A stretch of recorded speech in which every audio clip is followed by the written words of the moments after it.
Thanks for joining us, Wayne. If we can start, please, by you explaining a little bit about your position in the company and what your company's about. Sure.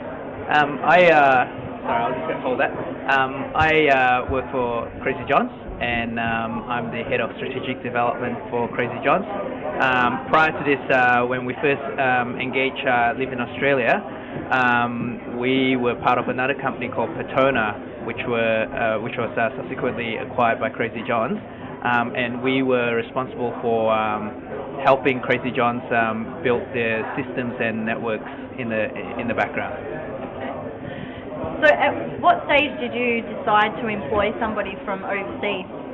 I think for us it was very straightforward. We had a skills shortage. It was in specific technical areas and engineering areas that we couldn't find the right resources in Australia, and it was a no-brainer decision for us. We needed to look into the international market, which with a lot of telecommunications company overseas who've used similar sort of systems and networks, it was much easier for us to find those resources overseas. So I suppose it was when we realised that the resources were just not available in Australia that we decided to look elsewhere. And when you made that decision to look overseas, did you know what the whole process was required? Actually, no. Actually, this is where Live in Australia really came into it. We really had no idea where to even start. Petona being a company that was started from the ground up, we certainly immigration wasn't our expertise. We were looking to engage a partner in that sense to help us with all that, and Live in Australia was it. Yeah. How did you find out about liveinaustralia.com and our services? Okay, I actually know Asil personally, but I've actually heard about this company through another friend of mine as well, who has engaged Live in Australia to get sponsorship of overseas resources for them. And being an online company, what was it about us that you thought you could trust? Well, as I said, I knew Asil anyway, so that was probably a bit of a cheat. But I think being an online company and for a corporate customer like myself, having a presence, an office and a presence like this one here, certainly does help, because you never know with online companies whether they're a backyard company or a garage-based company, and for anyone who's in any doubt at all, if they just come here and have a look around, I'm sure they will be able to trust the company. Yes. I know that Michael, the Associate Migration Advisor who helped you with your candidates, fell in love with your company and you and your candidates. And many times I was leaving the office saying to him, Michael, go home at 6:30, and he's like, no, I just got to finish off this one, just one more. Well, I think that makes a difference as well. The fact that Michael was very passionate about his job in helping us. We got the first couple of candidates here in record time. It took us a very, very short time. I think the first one, from memory, from the word go to when we stamped the passport of the applicant, it was only something like 6 weeks. So it was fantastic, and I have to thank Michael for it. Yeah.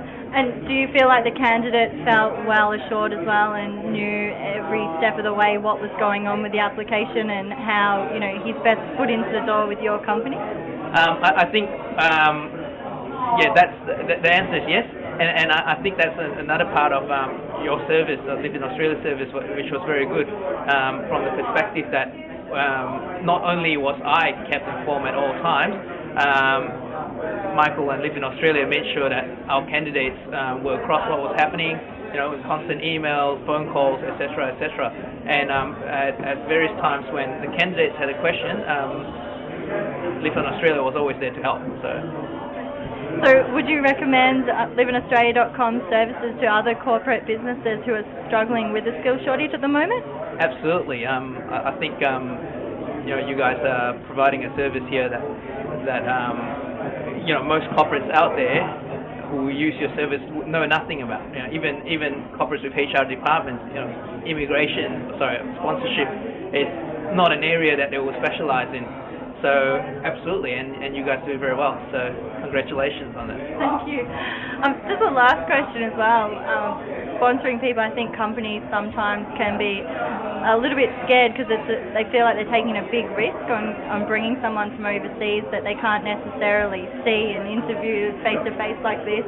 How did you overcome all of that when making your decision? Okay. I think it's during your vetting process of the personnel, I think it's very important as a company to make sure that you go through the proper procedure, even though you may not see them face to face. You make sure you still go through the proper interview process and everything else, and do the proper